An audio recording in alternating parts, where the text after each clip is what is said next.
téléspectateurs. Alors, on va commencer par les Yaoundéens. Vous êtes Yaoundéens, comme on le dit souvent, les habitants de Yaoundé. Un peu moins de poubelles ces derniers temps.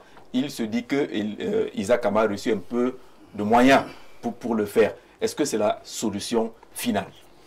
Une solution conjoncturelle n'est évidemment pas une solution durable. Ce dont il est question, c'est de concevoir un système de gestion des ordures qui soit permanent et un système donc qui implique toutes les parties prenantes de la ville, à commencer par les habitants eux-mêmes, parce qu'évidemment les habitants sont parmi les producteurs de tous ces déchets, à continuer par les collectivités territoriales décentralisées, en impliquant aussi les producteurs économiques et puis évidemment l'État central et les opérateurs économiques qui vont donc se charger de mettre en place cette économie circulaire qui est susceptible de générer un certain niveau d'emploi si elle est bien organisée.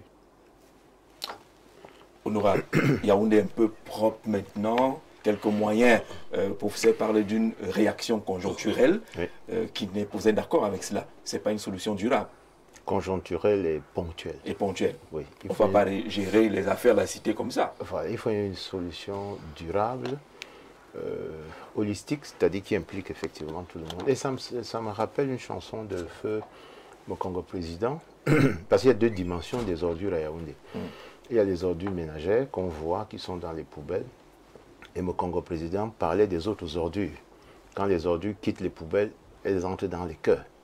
À l'époque, c'est une chanson qui a été très célébrée. Elle vient même d'être reprise par Richard Amougou. Donc, voilà. Lorsqu'on aura fini de nettoyer les poubelles et tout, est-ce qu'on va nettoyer aussi les cœurs, la haine, la méchanceté, la dureté de cœur, le tribalisme, les meurtres? À l'époque, il dénonçait déjà tous ces fléaux en disant que les ordures ont quitté dans les poubelles pour venir dans les rues. Après les rues, les ordures se sont installées dans les cœurs. Le mismanagement, c'est également une ordure. Et tout ça est dedans. Oui. C'est-à-dire la mauvaise gouvernance, la gestion sans vision sur l'intérêt général, les détournements, les atteintes à la fortune publique. Toutes ces ordures qui sont dans nos cœurs sont à nettoyer.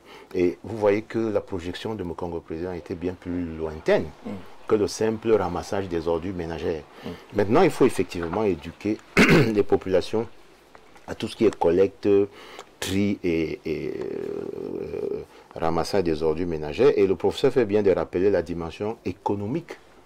Parce que ces ordures apparaissent comme une opportunité économique, effectivement, pour ceux qui veulent investir dans ce secteur. Qu'on ne pas encore saisi. Qu'on ne saisit pas. Imaginez. Chez nous, l'ordure reste encore un déchet. Imaginez Jean-Jacques Zé, si chaque sac de 100 litres pouvait rapporter 100 ou 200 francs, les gens n'iraient plus jeter leurs ordures dans la rue. Ils les garderaient à la maison après les avoir triées.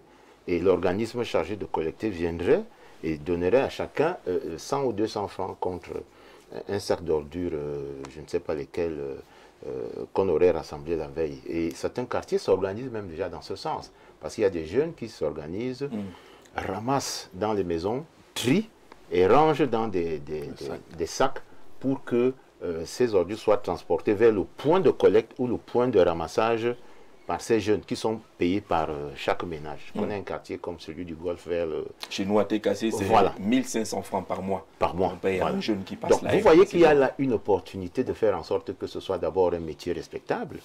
Et je vous fais remarquer que cette façon, cette activité a déjà la reconnaissance sociale. C'est-à-dire que c'est la société qui génère cette façon de faire les choses. Donc, il y a une reconnaissance sociale qui peut suggérer de structurer dans la durée un investissement qui peut être à la fois rentable sur le plan économique et financier, mais aussi sur le plan de l'utilité sociale. Donc, moi, j'encourage ceux qui ont des idées d'investissement de ne pas négliger la possibilité de s'enrichir en investissant dans le ramassage et le traitement des ordures ménagères dans les grandes villes comme Yaoundé et Douala.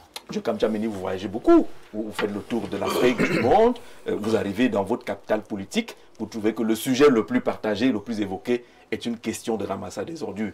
Un peu surpris, non, en 2025? Non, c'est en effet scandaleux de voir la situation dans laquelle se trouve non seulement la capitale politique, mais pire encore, la capitale économique. Voilà.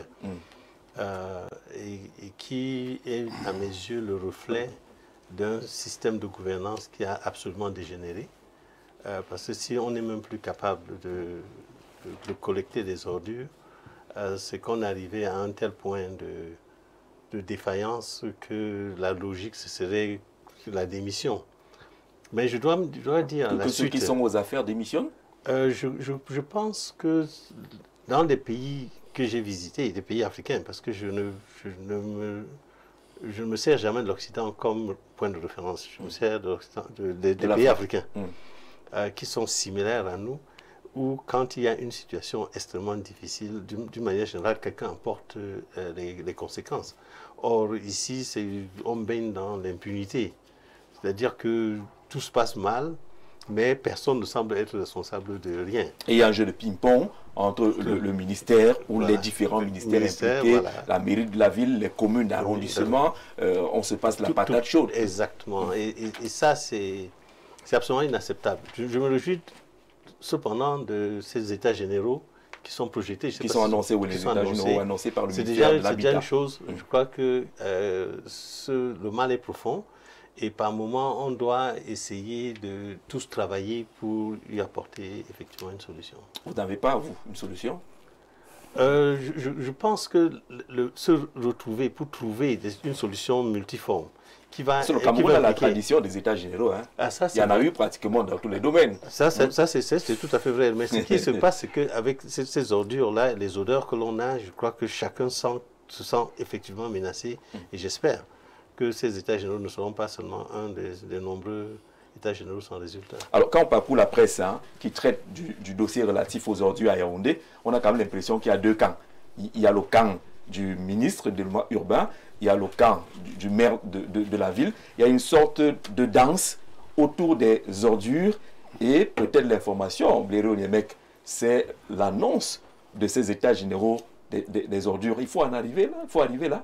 Ben, il y a aussi le camp du député Bengono, qui vient de tracer la voie en invitant les opérateurs économiques à décharger l'État de son travail. Vous lui avez emboîté le pas en disant que c'est 1500 francs dans votre quartier. Dans les quartiers, oui. Voilà. Finalement, on va faire comment? Ah voilà, on y est. C'est-à-dire que vous voyez son intelligence. J'ai toujours apprécié son... Il nous annonce déjà que l'État va vous laisser avec cette affaire. Comme vous avez commencé à bien vous organiser. Bon, de l'autre côté, vous voyez bien que Madame la ministre vient couper l'herbe au pied au maire de ville. C'est le moment des exhibitions. Si nous disons, Madame le ministre de l'Habitat, elle a fait un tour en Côte d'Ivoire dernièrement. Oui. Et elle est revenue. Au Sénégal. Et au Sénégal, il y avait un gros projet de tramway qui devait... La mobilité urbaine. Oui. On en est où? Ben, je ne sais pas, ils vont lui poser la question. Bon, maintenant... Pour le moment, c'est le statu quo. Voilà, les gens remplissent leurs agendas. Maintenant, il faut faire des états généraux pour cette affaire-là. Juste pour remplir les agendas et surtout pour utiliser les budgets. On n'a pas besoin d'états généraux pour gérer une question aussi pragmatique. On n'a pas besoin de ça. On sait ce qu'il faut. Isaac ne s'est pas montré incapable de ramasser les ordures. On a sevré Isaac de paiement. La mairie de ville dit la même chose, de ne pas percevoir ses paiements.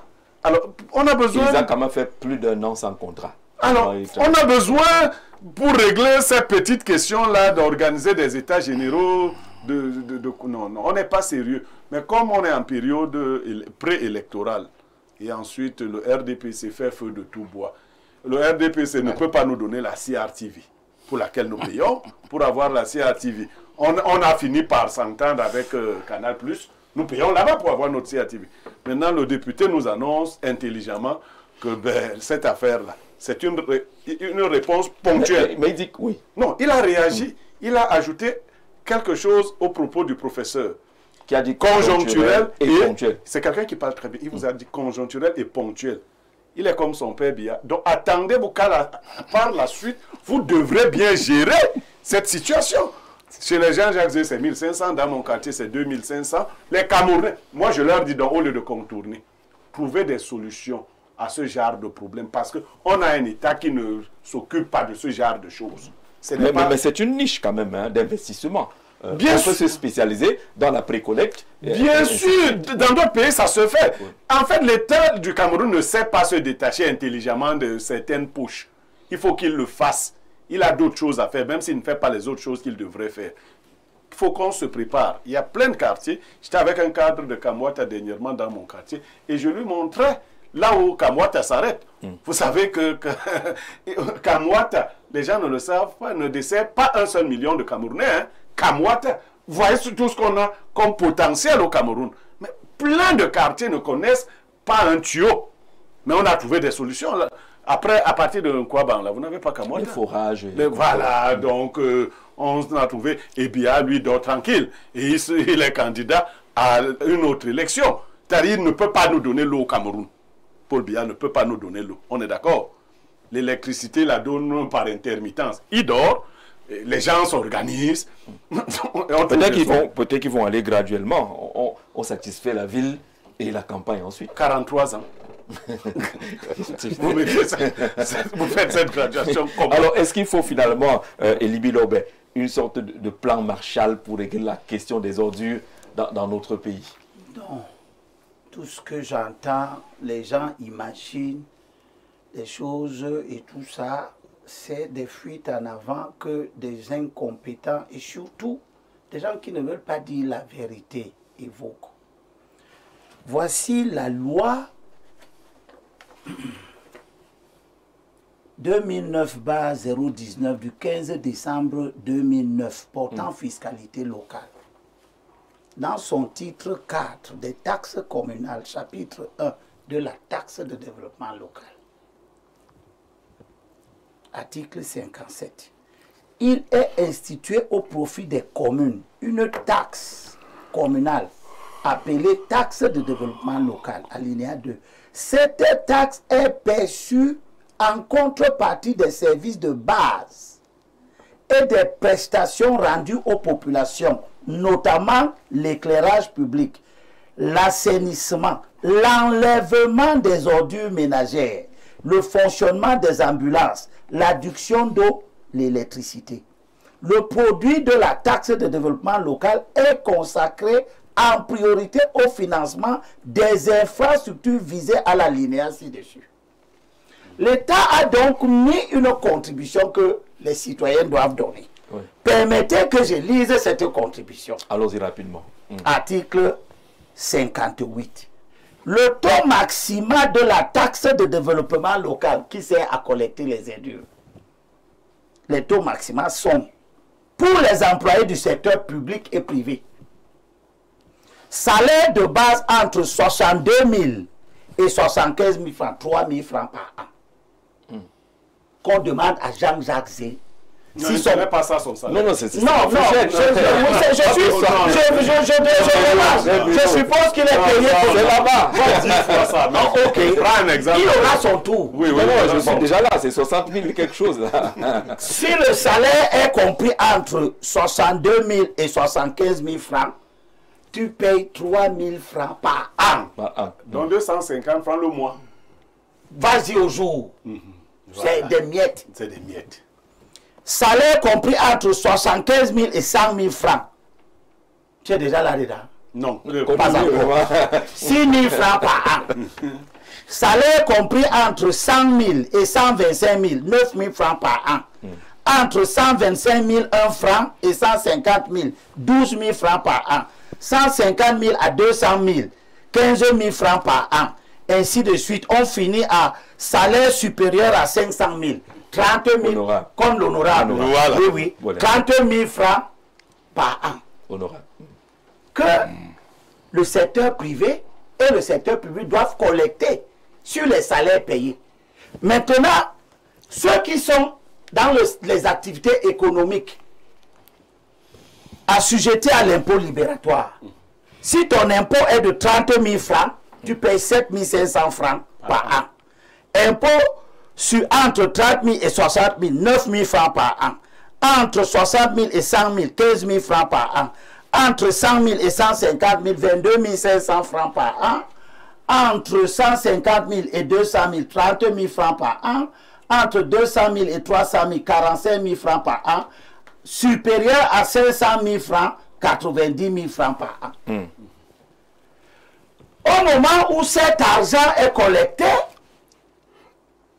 ou je dirais supposés être collectés, on dit aux citoyens qui payent déjà ça, de payer eux-mêmes des agents qui vont ramasser.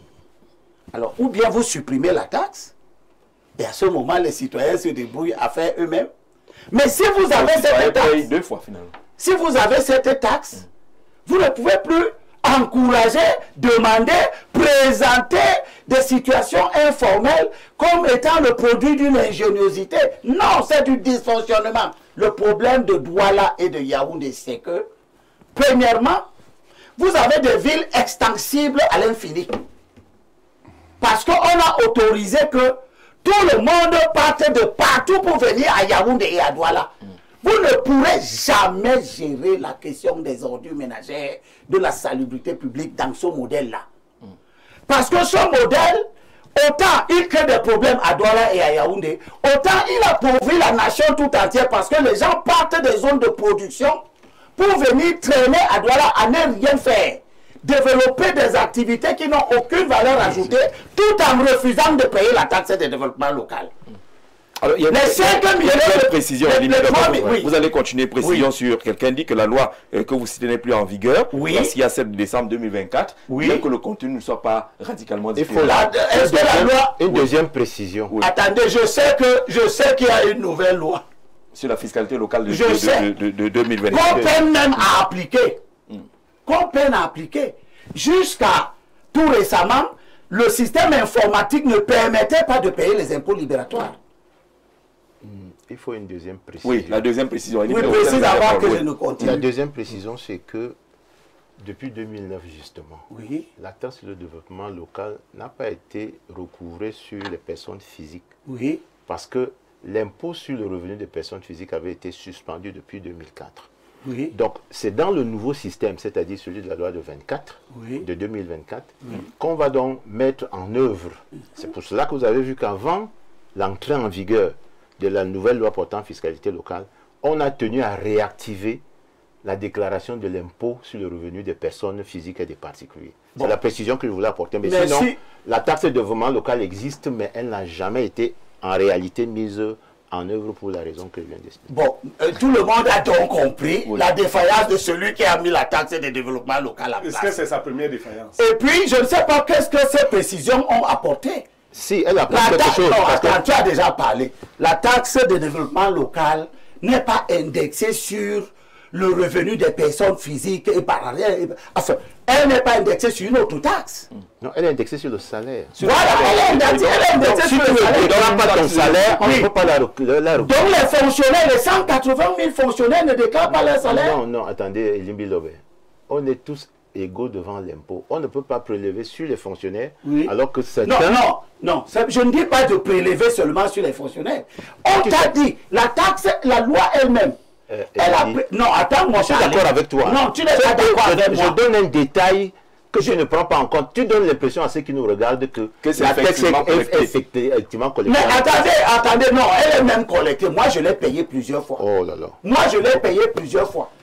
Dans mon entreprise, chaque année que j'ai payé l'impôt libératoire, j'ai payé la taxe de développement. Alors, il y a donc en 2009, il y a la nouvelle loi de 2024, ça change rien dans le fond. Voilà, ce que je veux dire, c'est que le législateur fiscal ait changé la loi portant fiscalité locale en une nouvelle loi qu'il appelle autrement et qui sert toujours à la fiscalité locale, il n'a pas supprimé la taxe de développement local. L'autre changement de fond, c'est la modalité de perception. En 2009, c'est le receveur municipal auprès de la commune qui faisait le recouvrement. Et c'est parce que ça a été inefficace qu'en 2024, on a transféré ce recouvrement au service d'assiette de l'État. Donc, les services de fiscalité auprès des CDI, qui viennent donc d'être créés. Donc, nous disons à peu près la même chose. Est-ce que quand la nouvelle loi que vous évoquez n'avait pas encore été adoptée et promulguée, il n'y avait pas les ordures qu'on n'enlevait pas? C'était insignifiant. C'est pour ça que toi, tu es au courant. Les ordures qu'il y avait à Douala étaient insignifiantes en 2023. Toi, tu étais conseiller municipal à Douala 5e. Oui, je suis parti en 2018. Tu sais que pour... En 2018. Laisse-moi finir. Oui. Pour collecter les ordures et ramasser les ordures à Douala dans les 14 grandes villes, qui avait ce qu'on appelait les communautés urbaines, l'État donnait une subvention. Douala, c'était 7 milliards. Mais tu n'es pas... Tu me prends mon temps de parole pour dire des choses qui ne nous avancent à rien. Non, donc, je suis en train de dire que il y a une taxe que les gens qui créent les ordures ménagères ne payent pas. Que l'État même n'arrive pas à recouvrer. Et il n'arrive pas à recouvrer pourquoi? Parce que le système économique est un système de désordre. Non, il est déclaratif. L'impôt est déclaratif. Je n'ai pas dit que donc si tu ne déclares pas... Je n'ai pas dit que l'impôt n'est pas déclaratif. Voilà. Mais tout le secteur informel qui produit les ordures ne paye rien. Si vous convenez vous-même que la grande partie de l'activité économique, qui est donc informelle, ne contribue pas, ça montre juste à quel point vous êtes dans un embarras de gouvernement. Cet échange nous permet de comprendre justement qu'il y a un gouvernement qui veut faire les choses, qui ne les fait pas jusqu'au fond, abandonne une situation pendante, passe à une autre loi qui elle-même n'est pas appliquée, entre-temps les ordures perdurent. J'ajoute pour finir que le problème n'est pas seulement celui de la capacité de l'État à recouvrer. Il est aussi celui de la capacité du citoyen, la volonté du citoyen. Qu'est-ce qui se passe dans les villes de Douala et de Yaoundé? Vous avez deux villes dont la superficie n'est plus contrôlée aujourd'hui, qui s'étendent indéfiniment. Pourquoi? Parce que nous sommes dans un système où l'exode rural est définitivement admise. Alors l'un des schémas les plus visibles, les clichés les plus visibles, c'est par exemple entre Yaoundé et Kouaban. On ne sait plus où s'arrête Yaoundé, parce que Kouaban c'est déjà en Kola-Famba. Douala a déjà traversé la Dibaba. Au moment où nous parlons, Douala est déjà dans l'arrondissement de Dibombari. De Dibombari, absolument. À Bomono, partout, c'est déjà Douala. Les gens vivent là-bas. Or, les gens qui vivent dans ces arrondissements-là, qui travaillent à Douala, qui passent l'essentiel de leur temps à Douala, mais vont faire les ordures à Dibombari, ne payent ni à Douala, ni à Dibombari. Parce que nous avons laissé un système qui est que tout le monde peut partir. Expliquez-moi, Jean-Jacques, pourquoi on transporte les bœufs? On les produit où? Au nord, non? Oui. Dans tout le grand nord, non? Pourquoi on ne les abat pas là-bas? Et transporter simplement la viande qu'on vient de manger à Yaoundé et à Douala. Les conditions de conservation. C'est-à-dire quoi? C'est conservé comment à Douala? On transporte les bœufs de là où on les produit, mais où on ne les transforme pas, pour les amener à Douala, pour que du moment où ils arrivent à Douala, au moment où on va les négocier, on va les vendre pour être abattus, il faut les nourrir. On les nourrit comment? En les promenant dans la ville, où ils chient partout en route, dérangent les passagers. Parce que ce pays est incapable de dire que c'est dans la zone de production que l'abattage va se faire. Et créer les emplois là-bas au Grand Nord dans l'abattage. On vient abattre les bœufs à Douala. Pourquoi? Alors que dans le même temps, des cargaisons immenses de pattes de porc, d'oreilles de porc, de queues de porc viennent d'Europe où on ne les abat pas ici. D'accord. Et les gens les mangent. On comprend ce que vous voulez dire. Vous comprenez ce que je veux dire? Je ne comprends pas pourquoi on produit le bois à l'Est. Oui. Et c'est à Douala qu'on vient fabriquer les meubles. D'accord. On peut fabriquer les meubles là, à l'Est, et fixer les populations sur place, et désengorger Yaoundé et Douala, réduire la pression. On est d'accord, c'est pertinent. Permettez que les autres réagissent. Bonjour Jean-Jacques, ainsi qu'à tous les invités. L'honorable n'a pas raison. L'honorable n'a pas raison, dit le message. On déduit depuis des années dans les salaires la taxe sur le développement local. Ce monsieur ne comprend pas bien mon propos. Je dis que en ce qui concerne par exemple les salaires du secteur public, on ne prélève pas à la source la taxe de développement local. Pourquoi? Pour une simple raison. Ce qui se passe dans certaines communes n'est pas effectif dans toutes les communes. Moi j'étais receveur municipal, je sais de quoi je parle. J'ai été inspecteur au Trésor, j'ai contrôlé les communes. Quand j'étais à Douala 5e, tu le Tu sais. as embêté Foni. Je ne recouvrais pas la taxe de développement Parce que tu n'obéissais local. pas à ces désordres. Pourquoi? Je t'ai toujours félicité. Parce que pour qu'on recouvre, il faut qu'on émette. Et celui qui émet n'émet que si ça convient au conseil municipal. Ça, c'est la première raison. C'est pour cela que le recouvrement de la taxe de développement local était inefficace. Deuxième raison, c'est que les sommes étaient telles lorsqu'elles étaient recouvrées qu'on ne pouvait même pas satisfaire les prestations correspondantes. Parce qu'on met une taxe quand il y a un service public derrière. On a parlé éclairage ou ramassage des ordures. Or, il y a des communes qui étaient à 1500 par an, 5000 francs par an, c'est-à-dire qu'on ne pouvait même pas commencer. C'est cette inefficacité qui est constatée en 2024 et qui justifie qu'on transfère les modalités de définition, d'assiette, de liquidation et de recouvrement, non plus aux communes et aux collectivités, mais à l'État, c'est-à-dire au service des impôts.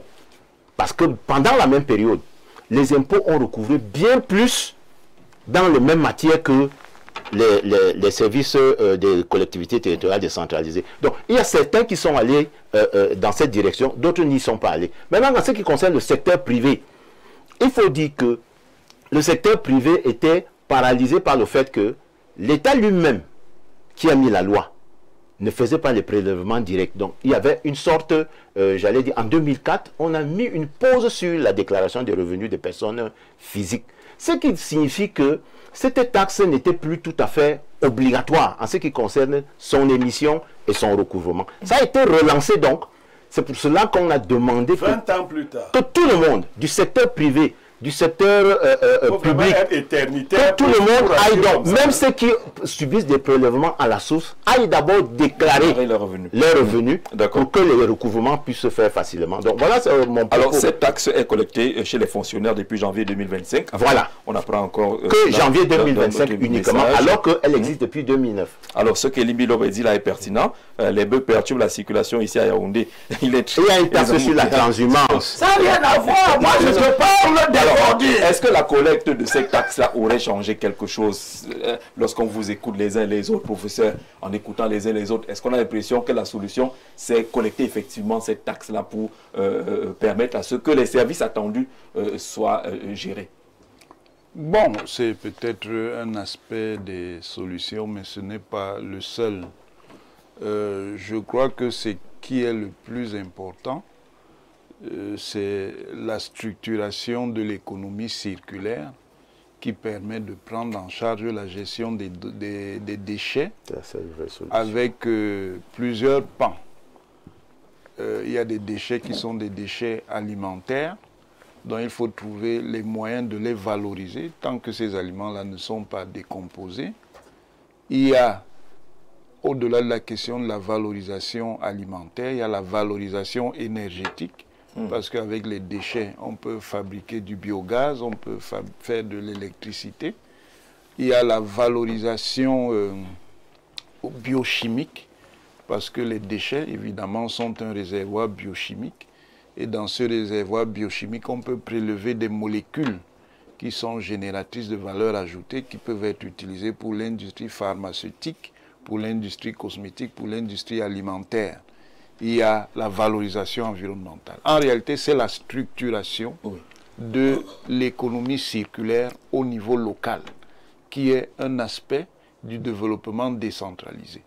Parce que le problème, et M. Limbi Lobe l'a un peu souligné, le problème c'est une expression de ce que dans d'autres débats un peu plus théoriques, on appelle le développement inégal. Les gens ne voient le développement inégal que par exemple entre pays, et entre continents. Or, le développement inégal existe aussi à l'intérieur d'un pays. Et tant qu'il y a un développement inégal, le pays ne peut pas se développer. Ça veut dire que si on veut que le pays se développe, il faut créer des sources de valeur ajoutée dans tout le pays. Ça permet déjà de fixer la population, d'éviter donc que les gens se déplacent trop, parce que quand les gens se déplacent trop, évidemment, ça va créer des problèmes anthropologiques et sociologiques, des problèmes de coexistence entre groupes, parce que les gens n'ont pas les mêmes habitudes, ils n'ont pas les mêmes langues, ils n'ont pas. Donc, c'est fixer le développement sur place. Et le problème de l'étirement et de l'étalement des villes est un problème qui est particulièrement préoccupant. Parce qu'au-delà de l'étirement de Douala et de Yaoundé, il y a quelque chose de pire qui est en train d'émerger. C'est une espèce d'hyper-ville entre Douala et Yaoundé, qui va créer de terribles problèmes de sécurité au Cameroun. Parce que Douala et Yaoundé ne font que se rapprocher. Avec des villes dortoirs au milieu. Avec les villes dortoirs et également aussi la criminalité. Voilà. Parce qu'un certain nombre de réseaux criminels qui opèrent à Douala et Yaoundé, en fait, se réfugient dans les villes autour. Et ça pose de sérieux problèmes. Par exemple, EDEA a déjà ce problème-là parce que beaucoup de gens qui font du banditisme à Douala se replient sur EDEA pour échapper à l'action des forces de sécurité. Donc, c'est fixé, ça c'est le problème typique donc, de la fixation de la richesse sur place. Et pour la fixer sur place, il faut donc développer des réseaux au niveau local. C'est ça la décentralisation. Et cette décentralisation-là, il faut la pratiquer autrement que seulement avec des textes et avec des discours. J'étais allé voir le maire de Douala 4e, quand je suis au Cameroun, j'habite à Bonabéry. Et un des problèmes qui est sous-jacent ici, en ce qui concerne, on peut avoir des bonnes taxes, et la décision qui a été prise récemment de faire collecter les taxes par l'État central, encore une fois, avant de les envoyer aux collectivités locales, est, à mon sens, une erreur, un recul, encore une fois. C'est-à-dire que nous avons un État central qui a des tendances véritablement totalitaires, refuse toute idée de décentralisation alors qu'il s'avère incapable de gérer un certain nombre de problèmes et ils doivent lâcher du lest. Nous ne pouvons pas continuer à croire que c'est la direction des impôts qui va collecter et qui distribue, parce que les maires se plaignent tous les jours de ne pas recevoir même le peu de fonds auxquels ils ont droit. Pour la petite histoire, j'allais voir le maire parce que ils sont venus sur mon chantier à Bonabéry dire que je devais payer une taxe de l'occupation de la voie publique. Et ils avaient fait des calculs extrêmement compliqués et je devais verser 3 millions de francs. Alors je suis allé le voir et il a rigolé, il a dit que M. Tchamini, versez ce que vous pouvez. Là où on est dans des difficultés énormes depuis peut-être 6 ou 7 mois.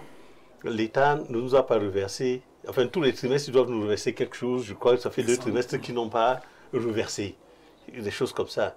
Donc nous avons donc des problèmes de fond et un de ces problèmes-là, c'est celui de l'État central qui ne veut pas, qui n'a pas l'intention de véritablement décentraliser. C'est ce que témoigne par exemple le communiqué rendu par 2 ministres, c'était le 3 mars 2025, le ministre des Finances et le ministre du développement, de la décentralisation et du développement local, qui rappelait à tous les contribuables que conformément à l'article C4 de la loi du 23 décembre 2024 portant fiscalité locale, les services fiscaux de l'État administrent désormais l'ensemble des impôts, taxes et redevances dévolus aux collectivités territoriales décentralisées. Jean-Jacques, oui, il faut préciser que le retour aux services fiscaux, c'est les maires qui demandent. C'est les maires. Ce sont les maires qui demandent parce que les services de l'État sont plus efficaces que les services communaux. Ce sont les maires qui demandent. La modification qui est intervenue... Ah, les maires nous écoutent. Hein, non, bien sûr, il y a une association de maires, même le président de l'association des maires de Yaoundé 7. Ce sont les maires qui demandent que l'État recouvre et améliore le fonctionnement du compte unique au trésor. C'est pour cela que désormais, donc depuis le 1er janvier 2025, chaque commune a un sous-compte à la banque centrale où est logé le compte unique de l'État pour recevoir directement les ressources qui sont destinées à sa collectivité. Si un maire ne l'a pas encore fait, qu'il le fasse rapidement parce que, justement, les textes d'application sur la nouvelle loi sont en train de se mettre en place en termes de modalités de liquidation de ces impôts, de recouvrement et de redistribution. Donc, ce n'est pas pour retenir au trésor. Chacun voit ce qui se met en place. Alors, en relevant cette incongruité, c'était pour démontrer quoi dans le système de ramassage des ordures, Ilmi Lobé?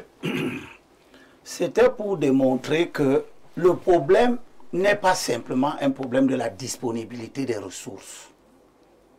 il y a d'autres problèmes connexes.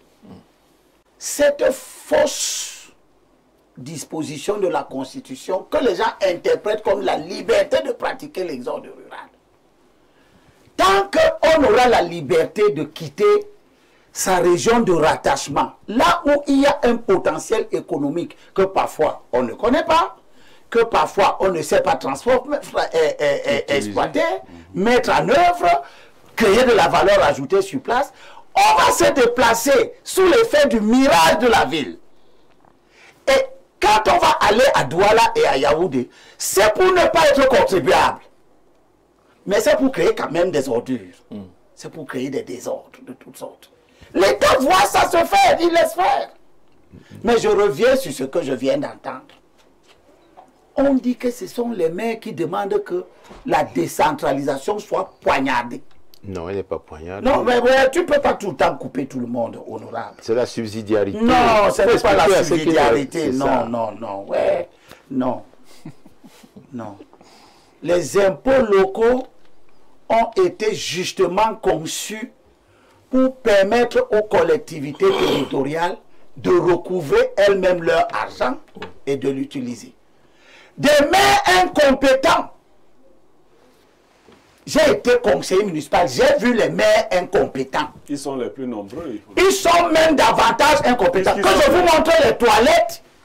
Puisqu'ils sont les maires. Je vous montre les toilettes du jardin d'enfants de Douala Premier au commissariat de Daïdo. Il y a un jardin d'enfants là. Que je vous montre l'état des toilettes de ce jardin d'enfants là. Bon, ce maire-là de Douala Premier qui est incapable de faire entretenir les jardins, les toilettes, où les plus petits vont, les maîtresses doivent aller. Il va aussi demander demain à l'État que oui, comme on n'arrive pas à le faire, il faut que l'État reprenne ça. Nous nous sommes battus pour la décentralisation parce que vous ne pouvez pas vivre à Yagua et vous venez demander votre argent à Yaoundé. Et on nous dit que les maires ont voulu ça de nouveau.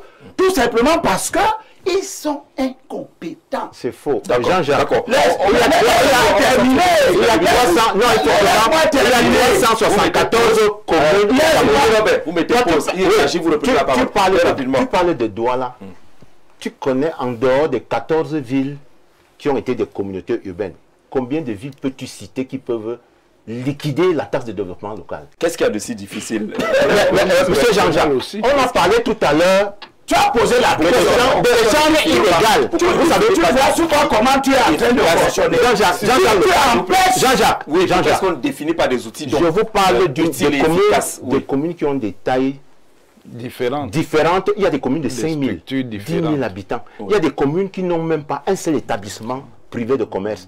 Il y a des communes qui ne sont essentiellement et à 100% que rurales. C'est pour cela que pour trouver certaines ressources, on est obligé de passer par la péréquation des centimes additionnels communaux. C'est-à-dire on prend dans les bassins plus riches comme Douala pour la main. Et quand ça arrive, on est en train de dire là, laisse-moi aussi te couper pour la première fois. Qu'est-ce que ça apporte au débat? Laisse-moi réagir. Comme si tout le monde sont comme Douala. Laisse-moi réagir. Laisse-moi réagir. La commune de Mombo n'a pas de problème d'enlèvement d'ordures. Est-ce qu'il y a même les ordures là-bas? Peut-être pour le moment. Non, justement. Peut-être pour le moment. Parce que comme c'est une commune rurale, les gens ont leurs ordures ménagères derrière la maison. Derrière la maison? Elle ne peut donc pas mettre la taxe de développement local. Non, pourquoi? Parce qu'il n'y a pas d'ordures. Pourquoi? Est-ce que l'aujourd'hui dont on parle, c'est la taxe de développement? Et son Bengono va se comprendre. Cette taxe ne vise pas que le ramassage des ordures. Il faut bien qu'on se comprenne. Je reviens sur l'essentiel. L'éclairage et la consort. L'assiette est même en Mombo. L'assiette est étroite même en Mombo pour l'eau et pour le reste. L'assiette est très étroite. C'est l'étroiteur de l'assiette que tu ne veux pas révéler. Alors, ce que vous êtes en train de dire, que sans, dis qu'il y en sans a- la péréquation, Oui. certaines communes seraient totalement exemptes. Elles pourraient même pas... Oui, réaction. Est-ce que réaction, nous sommes en s'il train vous de plaît. critiquer le principe de la péréquation? On va y arriver. On va y Non, arriver. deuxièmement, Est-ce que forcément... dans les La péréquation est une modalité de justice. on est d'accord, Éliminer. on n'est pas, ce n'est pas la péréquation. Voilà. Est-ce que les centimes additionnels que vous prélevez au titre de la péréquation, vous les distribuez à temps? Combien de maires souffrent des années durant sans recevoir leur Justement CAC? parce que les ressources propres sont faibles. Mais les ressources propres, alors vous savez comment vous vous emballez les pieds là? On va se Vous nous comprendre. dites la S'il vous plaît, péréquation, on va se on préfère comprendre. à Yaoundé pour D'accord, redistribuer. d'accord. C'est pour ça qu'il faut changer la décentralisation. Parce que Yaoundé est plus efficace. On vous a écouté. Or, On vous a écouté. Ce que je vais ajouter Oui. pour laisser la parole au suivant, D'accord. c'est que ce que Bengono dit est complètement faux. Nous avons des maires qui devaient organiser leur service de collecte des impôts locaux sous la supervision d'un fonctionnaire qu'ils ne n'ont pas, qui est le receveur municipal. C'est lui qui organise la perception. Non, lui, Maintenant que le receveur municipal utilise la main-d'œuvre locale de la commune, les fonctionnaires locaux de la commune, pour faire ce travail, il s'est trouvé que l'inefficacité apparaît dans ce que les gens qu'on envoie pour retrouver les activités économiques, émettre et venir percevoir, etc., etc., c'est là que la commune perd son argent, notamment dans une taxe qui est très connue, qu'on appelle la taxe d'occupation temporaire de la voie publique. Qui le met? Quels sont ceux qui ont sous-traité l'OTVP? Ce sont les maires qui sous-traitaient l'OTVP à des particuliers en violation de l'article 87. tu ne parles que de Douala. Mais je parle de tout. Il y a que le TVP partout. Troisième chose, et pour terminer, qui a créé 360 communes? Avant de Vous n'êtes pas obligé de créer 360 communes. Vous n'êtes pas obligé de créer 360 communes si vous savez qu'il y a une commune de 200 habitants qui n'aura pas de ressources. Avant de les approuver, il faut liquider, il faut les mettre. Merci. D'abord, le professeur et puis Nje Kamchameni. Oui, les communes, évidemment, n'ont pas la même structure, n'ont pas la même taille, n'ont pas la même capacité. C'est pourquoi il faut concevoir aussi des instruments qui tiennent compte de cela, et notamment développer des formes d'intercommunalité qui permettent aux communes qui ne sont pas suffisamment développées de pouvoir agir ensemble, mais en jouant effectivement sur l'effet de proximité géographique. En fait, ce que M. Limbi et M. Bengono disent n'est pas nécessairement contradictoire. La limite, c'est que chacun voit le problème d'un bout différent, mais en fait, c'est le même problème. C'est le problème du déséquilibre du développement. Maintenant, ce déséquilibre du développement appelle des solutions correctives comme celles qui ont été proposées par M. Essomba Bengono. Comme le développement est déséquilibré, il faut utiliser des mécanismes de redistribution. C'est ça la Par péréquation. contre, M. Elimbi met l'accent sur quelque chose qui est important, c'est d'aller vers un fonctionnement qui insiste de plus en plus sur l'autonomie. Oui, mais à condition, et c'est l'un des problèmes qui se trouve donc dans la structuration communale, que les communes se dotent donc d'un personnel qualifié et qu'elles soient aussi en mesure de le rétribuer. Et c'est là où l'une des grandes difficultés. J'ajoute à la suite, le code général des collectivités territoriales prévoit pour la question de la compétence du personnel. Les municipalités peuvent demander à l'État qui a des fonctionnaires qui n'utilisent pas. Voilà, d'accord. Merci Donc vous n'avez pas réglé le problème. L'État du Cameroun est maintenant sur cette question, on va je vois les fonctionnaires qui sont assis dans les bureaux, ils viennent à 10 heures. Le prof a dit essentiellement ce que je voulais dire. Donc, qu'en gros, effectivement, il y a d'un côté la question de la péréquation qui règle cette situation de déséquilibre qui existe entre les mairies, mais elle ne devrait pas être une excuse pour ne pas permettre aux mairies d'apprendre. Parce que je rappelle que la bataille pour la décentralisation a été gagnée à la tripartite en 1991. Il a fallu attendre 5 ans pour que l'État passe la loi et attendre, je ne sais pas combien d'années. Donc il y a une mauvaise volonté manifeste au niveau de l'État central, ce qui concerne ces questions. Et chaque fois, à la première excuse, il retire ce qu'il a concédé. Exactement. Donc je crois que nous devons... mais il ne doit pas se substituer. Simplement. Donc, tu veux nous dire ici que si tu es maire d'une commune au Cameroun, tu laquelle d'abord? Oui, une commune. C'est de ton village même.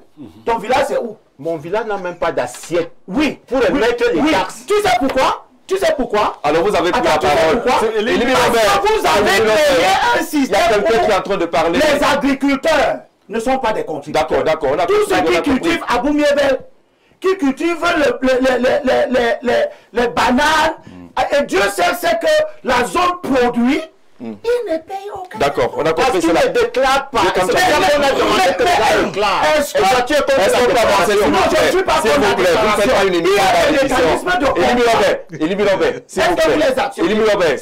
S'il vous plaît. Permettez aux autres de réagir également. C'est Dieu Kamchameni qui avait la parole. Je terminais simplement en disant que le fait que les mairies soient inexpérimentées n'est pas une excuse pour faire le recul par rapport à la décentralisation. Nous devons leur permettre, déjà, d'utiliser les mécanismes qui sont à la disposition de l'État central, envoyer des gens compétents, mais également les laisser faire leurs erreurs et grandir. On n'a pas le choix. On doit aller vers la décentralisation, aller vers elle parce que l'État central, il a échoué. D'accord. Alors, la péréquation sur les recettes fiscales se fait avec la Campost, vous le savez. Et les comptes des communes sont immédiatement approvisionnés sans avoir à passer par le compte unique du Trésor. La Campost est le nouvel intervenant qui a... Il faut que les gens le sachent. Oui, parce que le mécanisme qui est prévu par la loi, associé par la Campost, c'est encore les mairies. Je dis ce que et je maintiens.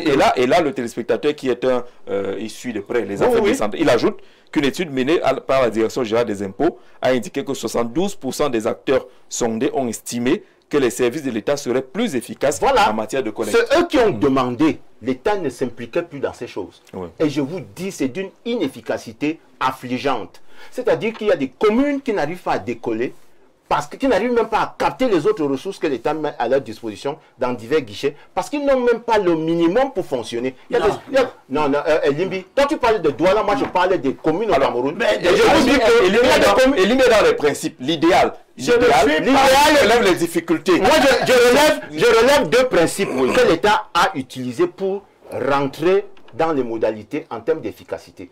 Le premier principe, c'est la substitution, c'est-à-dire que lorsqu'une compétence est transférée, et qu'on voit que l'État l'exerce mieux que la commune, l'État se substitue pendant une période pour qu'effectivement ce qui est en train de se mettre en place puisse produire des résultats. Et c'est dans ce sens que la Direction générale des impôts va lancer à partir de cette année la mise en place du système informatique qui permet au service de l'État d'être efficace. Le deuxième principe, c'est la subsidiarité. La subsidiarité, c'est que la plus petite entité près des populations exerce la compétence. Jusqu'ici, c'est la commune. Sauf que l'autre volet de la subsidiarité, c'est le résultat.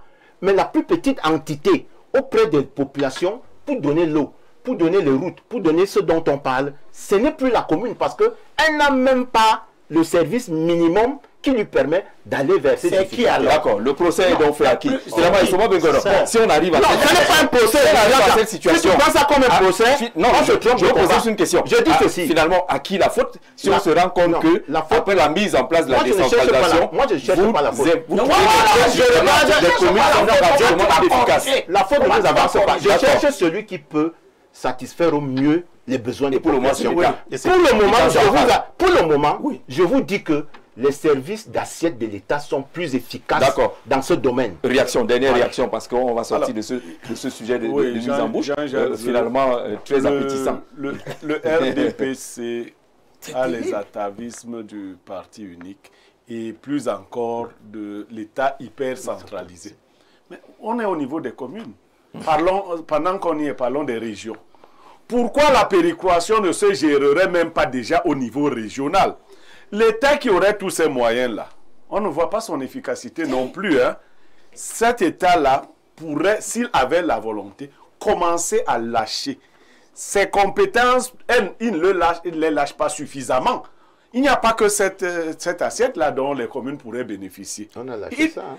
Voilà, on a lâché ça. C'est-à-dire, quand ils veulent, ils lâchent un tout petit. Il y a plein d'autres. La loi de 2009 a tout donné aux communes. On est d'accord. La loi leur a tout donné, l'effectivité. Mais elle est tombée en désuétude parce que les résultats n'étaient pas là. Mais, les et quand l'honorable Bongono le dit, la loi a donné tout aux communes et elle est tombée en désuétude parce que les communes n'ont pas pu. Ces communes-là sont gérées par les mêmes, non? Moi, je suis convaincu que si on n'avait pas désigné des maires incompétents, si les Bongono étaient des maires, je sais pas, il y a plein de maires incompétents. Tu peux recouvrer la taxe de développement local dans ton village? Oui. Non, est-ce que tu peux même la recouvrer? Non. Est-ce que les maires RDPC peuvent même la recouvrer à Yaoundé? C'est-à-dire, laisse mon village. Parce que tu vas te cacher dans mon village. Ces maires incompétents, même à Yaoundé. Il n'y a pas que Yaoundé doit là. Non, mais je dis, ça veut vous faites exprès de ne pas me comprendre. Même à Yaoundé et à Douala, vos maires n'arrivent pas à recouvrer. Ils recouvrent. Non, ils n'arrivent pas. Ils recouvrent d'autres taxes, pas la taxe de développement local. Parlons de celle-là. Jusqu'à présent, vous n'avez pas réussi. Permettez-vous, l'émission, c'est pas vous deux. Jusqu'à présent, vous n'avez pas permis aux régions de comprendre et de prendre en charge leur fonctionnement. Jean-Jacques, vous voyez comment les régions sont ignorées dans ce système. Totalement ignorées. Les régions sont dans la plateforme. Permettez qu'il achève. Il ne faut pas dire ça. Permettez qu'il réagir après. Vous pouvez réagir après, mais permettez qu'il aille jusqu'au bout. Si vous dites à un Camerounais maintenant, quelle est la place d'un président de région par rapport à un gouverneur, il vous dira quoi? Si vous dites à un Camerounais. Non, c'est aussi ça. Vous les avez absorbés. S'il n'y a pas de compétences au niveau communal, n'y a-t-il pas de compétences au niveau régional qu'on puisse déjà montrer la volonté de décentraliser? Il n'y a aucune volonté de décentralisation au Cameroun. Il n'y a pas. On se presse sur place. C'est pour ça, ça leur plaît de dire que l'État peut organiser cela. Mais lorsque l'État a organisé, est-ce qu'il est certain que la répartition est faite? Si elle est faite, où en sont les impacts? D'accord. Pour dire que le discours que nous entendons ici est typique d'un fonctionnaire qui, a priori, n'a jamais voulu la décentralisation. Mais personne dans le RDPC ne veut la Deuxièmement, ce discours est celui d'un RDPCiste chargé de disculper. Parce que ce n'est pas une question de taxe seulement. Quand il y a construction d'une école, l'opérateur qui est sur le terrain, c'est qui? C'est le maire. C'est lui qui doit recevoir le carton. Il reçoit ça combien de temps après? Les maires sont en train de m'écouter. 3. Si vous avez vous-même conscience que certaines communes ne sont pas économiquement viables, quel est le rôle de la décentralisation? Quand vous lisez le texte, la loi portant Code général des collectivités territoriales, la commune est chargée de créer les activités économiques, de les susciter pour avoir des contribuables. Si vous êtes dans des localités que vous n'êtes pas capable d'organiser vos paysans pour produire plus de manioc, pour transformer le manioc sur place, pour produire plus de bananes, pour les transporter de manière organisée, les vendre à Yaoundé, recouvrer votre argent par le système. D'accord. Mais justement, vos maires ne sont pas capables. Si les choses... Merci. Non, ne m'ajoute bien sûr éclairé. Sur les 360 maires du Cameroun, 309 sont RDPC. D'accord. Oui, je t'ajoute c'est eux qui rédigent merci. La RDPC. Moi, je dis mais nous sommes dans la gouvernance. Je dis donc à ceux qui regardent pour ajouter même plus. Non seulement on a tout donné. Toi, tu peux critiquer maintenant le RDPC. Il y a un texte qui fixe justement pour constituer des entités économiques et une assiette économique. Il y a une instruction du ministère en charge des marchés publics, ministère délégué à la présidence de la République, qui fixe des seuils de marché pour lesquels vous ne pouvez pas aller chercher un opérateur économique en dehors de la circonscription de la collectivité. D'accord, c'est bon à savoir. Donc il ne faut pas dire que... Est-ce que